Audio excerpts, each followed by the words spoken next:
Hey, how you doing? Thank you for tuning in for Artist discussions. We're going to be talking about creative process, and we have an amazing panel for you today. We have Omar Answer, Robert Hylton, and Simeon Qsyea. Boom.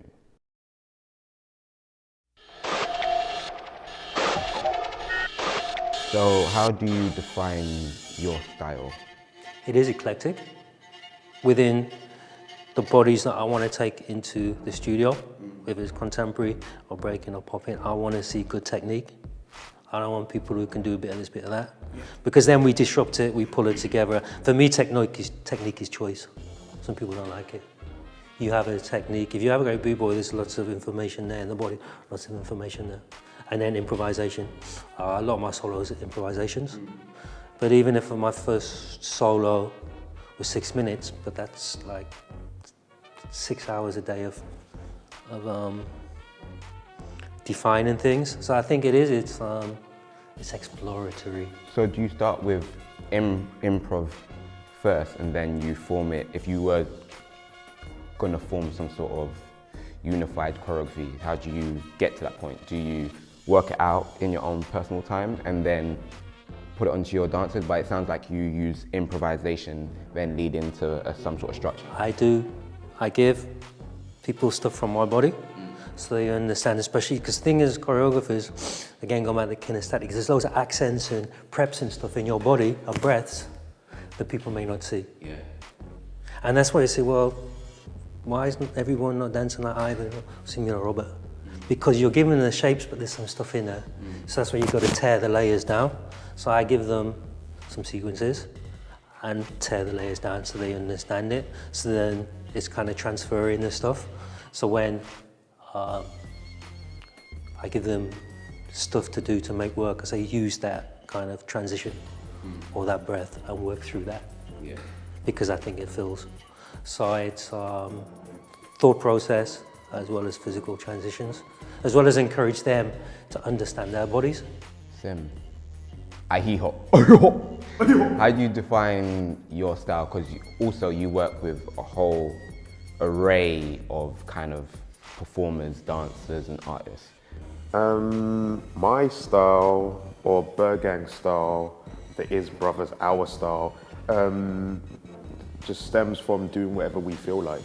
For those who don't know, those who do know, I have an extensive training in lots of different disciplines. So that's contemporary ballet, jazz, tap, all the way up to all the street dance, street elements, cultures, and dance styles. And I literally, that terminology, a hip hop, comes from a place of when we used to create, when I used to create, I'd done what I felt like. So everyone else would try to label it, and if I was at Erdang, they were like, okay, cool, you guys are doing some sort of like hip hop, jazz-esque fusion type thing. And obviously when I went to the place, they were like, oh, cool, so you're the guy who does hip hop and contemporary, and you kind of put them together. I really love your work. And I was like, I don't even look at it like that. I kind of, whether I wake up in the morning or normally it's like 3 o'clock in the morning when I get a lot of my ideas, I just start to create movement literally in my brain. Like I said before, I visualize it. And then I physicalize it sometimes on myself, or I'll wait till I get to the studio. And everyone's like panicking, especially commercial jobs. They're like, what's the choreography? And I'm like, I don't know. I know what the music is and I know how I want it to kind of feel, but actually I want you to do, and I might give them a rhythm to sound off to, like this is my rhythm, or I want to up, down, left, right in this rhythm, go. And they're like, what? And that's why I like to have dancers who know themselves, can trust themselves, but also can obviously learn to trust someone else. So dancers who can learn to trust me, which doesn't always happen in the commercial world, because I want to always create something new, create something different. For me to achieve that and not be someone who replicates, that's not what my agenda's about as an artist. Not replicate, not have a similar structure, or this is a Simeon type thing, although there are certain things, like everyone knows I love to go on the floor. So there's a high probability at one point in time you're going to end up on the floor, spinning on your neck, and then jump up again. So it's really hard to pigeonhole my style or to say what it is apart from because that's literally what it is, literally that. So, same question to you, Omar. Do you call your stuff, riffing off what Simeon said, do you call your stuff hip hop or part of the street dance diaspora, or you use elements? How do you define your style? Urban. I think we're very urban. I mean, every time people have asked us that question, we How it is with names. yeah, we can't. What does that mean? I don't know. It's just like we're very just raw. I think that's what we have, a very raw style. I guess if you pigeonholed us, you'd put us in aspects of hip hop street. But the reason why we see ourselves as urban, because we just do whatever's raw. Like, we just don't care. We've never cared. That's the reason why you will see us do pirouettes, spins, jump off people's backs. We'll be crumping, popping, locking, breaking, and doing all your typical hip hop styles. And then randomly you will go to a show and then you see our lot doing a contemporary piece. I think we did it the other day at Show and Prove. And people were like, what? This ain't IMD, but I've got loads of contemporary dancers. So we just do whatever. I guess our style is defined again back to our music. It's what the music makes us feel. And then and what we're feeling at the moment, at that time, I've never been able to stick to that one style. I think that's where then why we've gone to, because we do competitions as well, and we found ourselves always falling short, and we come second or third, and everyone's like, you should have come first, because we couldn't stick to the criteria, because we just went with what was raw. The music did this at this moment, and do you know what? The music does this at this moment, so we're gonna start popping, and then the music does that, so you know what? You're gonna do a flip, because the music goes, whoa, ka. So it makes sense that you just go round off back, land on your one leg, and then the track does, I don't know. So that's the reason why I find myself saying urban, because our style comes from what we're feeling. And that environment? Yeah, the environment. We're very, I have a lot of kids. IMD have grown to a point where now we bring other dancers from all different areas. But when we originally started, we had a lot of kids and they're cool, they know about this tough backgrounds, tough, horrible backgrounds, in which where we then we channeled, and including myself, channeled what we were feeling into the music. And I think that's why we end up standing out in the competitions, because it was just raw. I remember Dwayne Talent saying there was something raw about you every time you danced. Yeah, you were doing popping, but it was something like you didn't give a crap. You didn't care. Do you know what I mean? We would do house. We didn't care. We did house how you got a technique and you got your foundation that you must learn. But we kind of, we would be doing house, and then the music went ba-da-da-da-da-da-da-da. So we'd go ga-da-da-da-da-da-da-da-da, and we didn't know if there was a technique right to it. We just did what we felt. It made sense to us. That's the reason why I say urban is all the time. Everyone goes, what's your style? It's urban, because if I say hip hop, I'm gonna have people on my head. So it's kind of like. Can I just throw something in? Yeah, please. Kind of having trouble with the word raw at the moment. Yeah. Reason being, it's more visceral, I think. Visceral as in deep, inward emotions and feeling, which is what hip hop does. Crump, all these things. Raw gives it one aspect, whereas visceral, it's also very intelligent, complex, and sophisticated movement. Raw kind of downsizes the intelligence and sophistication of what we do, in my opinion. But do you think that is just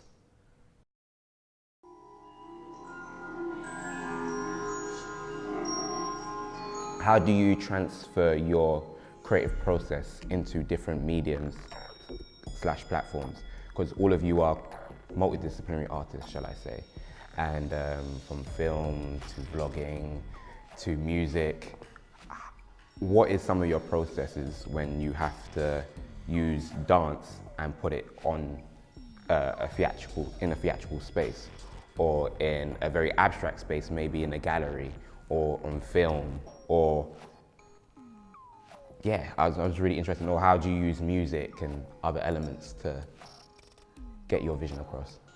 Mine always starts with whatever the idea is, and that idea can stem from numerous amount of different ways. Like, I'm a very visual person, and actually the emotion and that going deeper comes when I start actually getting the dancers in, and when I start to create it on them. But I'm a very visual person, so sometimes I literally just sit there and I'm literally, and then people are like, what are you doing? I'm like, creating, and they're like, really? Just staring. And I'm literally in my head picturing, if it's a dance piece, like this dance being here, and then it kind of come through there, and it might start that way. Another way, like with a lot of people, is music. Music's such a big fundamental point of everyone's lifestyle, but definitely of my lifestyle. And it plays a massive part of how I choose to create something. And that doesn't mean if I listen to one type of music, I'm gonna use this definite track to create something. That doesn't mean there might be a vibe or a feeling or a notion of something that resonates with me, some sort of vibration that resonates, and that helps me create my picture. Films is pretty much where this all started for me. The film, I was talking to someone young the other day, and the film that kicked off my whole visual process of things and why I think I've got into dance was Moonwalker, Michael Jackson. And I know it's very cliche, Michael always comes up from some people, but it wasn't because of his music. I love John Williams, Hans Zimmer. So these guys always push me musically. And then once I get the music side of stuff and where I produce things, I'll look for a track. And I do what I call rip a track apart. So I mentioned I did the Beyonce remix. I hate original music. I hate going on stage with the kids and adults and anyone I work with original music. It has to be my content. So I will take a track and then I'll add horns and strings and everything to the point when you hear, even if it's a hip hop beat, and I'll remix it to the point where you go, I know it's that track, but it's not the same. Then once I've got the music in place, I visually now can see what my dancers are doing. And I can see, I don't know, I just see art.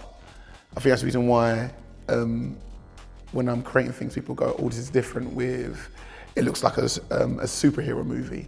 When you watch a lot of my dance sets with the guys, it's always looking like a superhero movie because it's just like, I just feel epic. How do you get to that point when, because I've heard some of your music and it sounds quite epic. Even when I see IMD shows, it's very like, bah, it's very full. So how do you get to that point where I want to create something very kind of, with all that kind of packed in? It's like I said, it's the music. I just music. Then I see the caliber of my dancers. And then I always had this thing in my head where I said, what would I say would look good? If I didn't know these people, what would I visually say looks good to me? What would I find myself going, like off my seat? And then that's how I start creating. So we will go through, like a movie, so many versions of that set that we're creating before we have a final take. So for example, it's not about the flips for me. Like you will see in IMD, everyone will say, oh, IMD, they're devils, you know, they do choreo, someone's getting flung in the air. It's not about that. It's about visually what it does to the audience. And then I think about myself, so I put myself in that position. And I say to myself, if I saw someone doing like a bam, bam, bam, bam with a routine with the orchestral music, but with a hip hop beat going in the background, then I see someone going flying across the stage, I'll be like, oh my, did you see that? And that's what I think when I create, is everything stems from my music and what I'm creating. Then I visually look at it on the dancers, how the dancers can then do it. And then I start thinking about myself. I think selfishly, is it selfish? I don't know, but I start thinking, what would I like to see? If I was sitting in an audience, and how would I engage someone who does not like dance? Coming from street, contemporary, and ballet, when I first started doing my solos, late 90s, I was 29, and I built a lot of stuff in there. So to transfer that in 2 months is pretty difficult. So my solos are different to the kind of group work. I think with the solos, it was playing with the eclecticism of the movement, but also speaking to John Z recently, it's also about kind of cleansing myself into contemporary dance. Because actually, the more I went on, the more I left it. I had a good technique, and to me it was just technique, but more I think about it, it's just drift. There's nothing wrong with it, but it's why was I using it? But even musically, because I kind of came differently, the commercial field in the 90s was very different to where you guys were at. And even though I saw Michael Jackson, I was never really a Michael Jackson fan as such. No, I like the music, but I do like Michael Jackson and dress like Michael Jackson. I would have got beat up, same with Prince. So it's like, I did like this bit, but it was a bit tricky. So I didn't really carry that commercially. So by the time late 20s, that I was going on stage, my first track was by a guy called Amiri Baraka. He's kind of like Gil Scott-Heron. He's a black activist poet, black struggling music too. So I was looking at kind of black struggling dance and just kind of, but no one was ready for me at that particular time. So yeah, there was activism in it. Later on I used some Bill Cosby monologues and messed with them. With Billy Business, I hooked up with him with scratch beats. So I intentionally knew, because I was into jazz as well, and Sun Ra and Art Blakey and stuff. So me, I like that. So for me, I'm gonna find some music that is troublesome. There isn't necessarily a 4/4 beat, because that wouldn't really, it would challenge me definitely, but it wouldn't like get me through somewhere else. So I know already that on my stage work it's not commercial, but people may see what I understand now. People may have seen those early work and not understand it, but the performance was believable because I could dance and I knew my body. That makes sense? Which is the kinesthetic thing. So passing that open.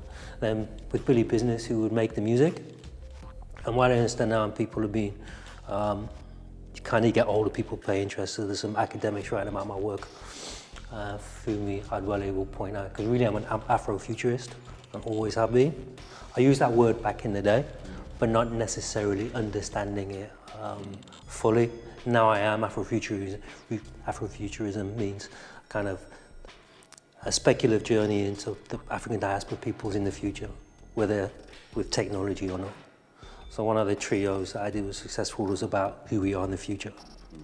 Me, Frank Wilson, Katie Pearson. So we kind of looked at, you just landed on Earth in the future, what did you see? Which was the kind of, the makeup of our choreography. So for me, I've always speculated and understood and took responsibility for knowing. That's why I wouldn't say experimental. If I look at Afrofuturist point of view, I'm speculating through abstraction and dance. And you have to take responsibility that actually people might not get it. Yeah. And you might weird people out, but I've always accepted that as part of my process.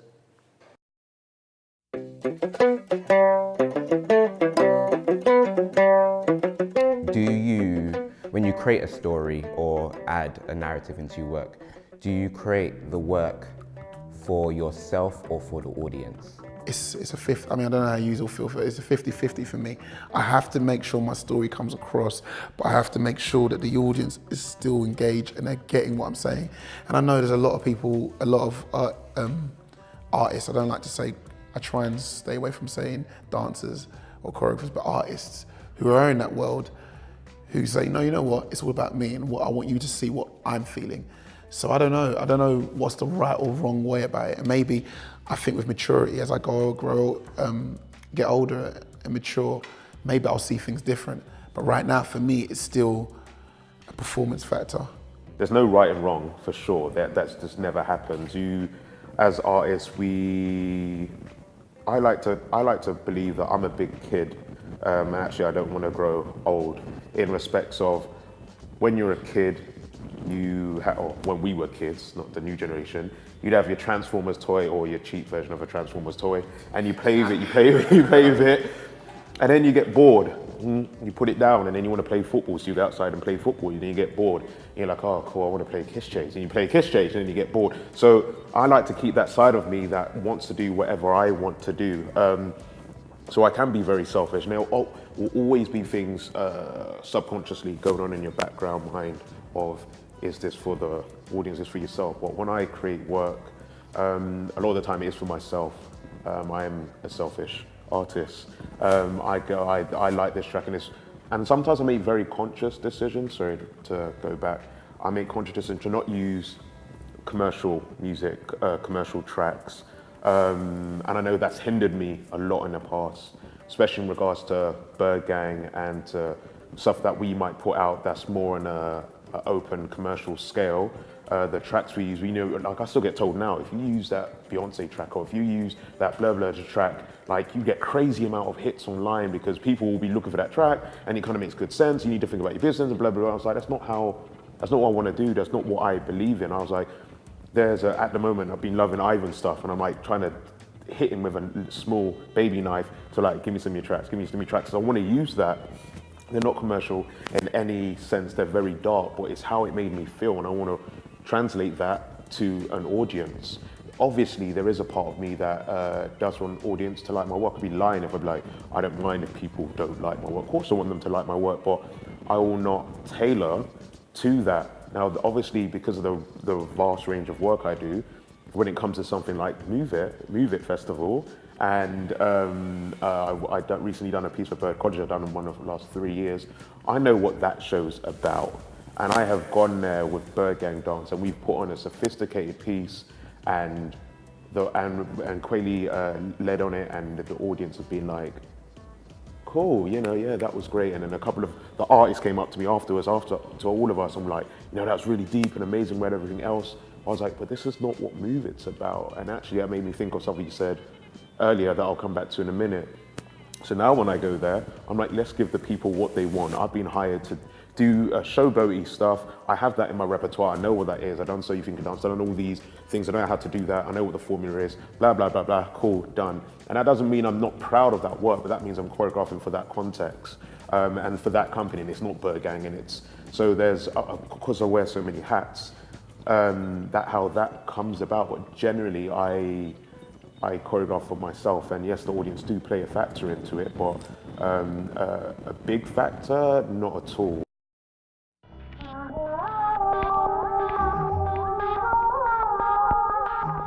What are some of the challenges you have had creating a piece of work, and how did you overcome it? I think I speak for everyone. The biggest challenge is money. That's especially in the realm of work, that I guess that we all do in one way or form or another. When we're creating our own work, being a hired gun is one thing. You get hired, they've already got the budget. But when we're creating work and we want to put something on, or we want to have it even in a pre-existing show, money.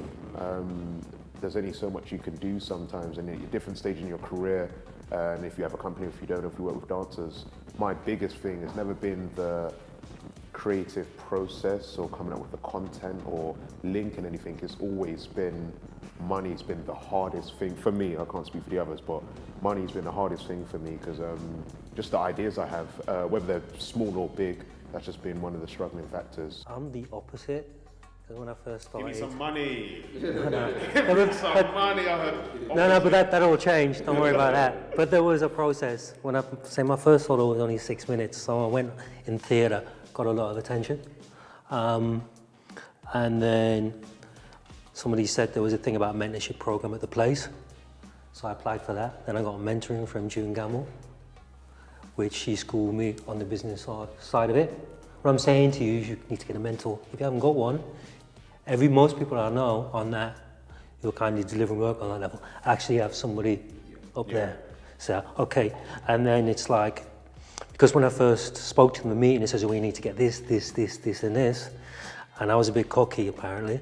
And I'm like, all right, I'll be back. So then I come back a few months later and I went, and they're like, wait a minute, I didn't think you was gonna do it. I'd done it, I'd written it. I never came from, I left school with an O level in art. I did a degree in Northern, in contemporary dance, but wasn't really writing. But then I can write, it's just having that opportunity and a kind of deadline to bring all that stuff out, which is another creative field. So I'm just like this. It's a good 10, 12 hours a day job at times. For you have that. So through that mentorship, okay, well, what do you want to do for the next 3 years? I want to do this. You need to do this in 6 months, that in a year, and have someone check and have those meetings. So it is a business, which you need guided into. And so I recommend, if you haven't got it, is to try and find that person. Through the place, it was very much about theatre and so on. So that's how I got it, and I was able to get the money. But then more money, more problems. Do you know what I mean? And yeah, that's the end of our discussion. Thank you for tuning in, and we'll catch you next time.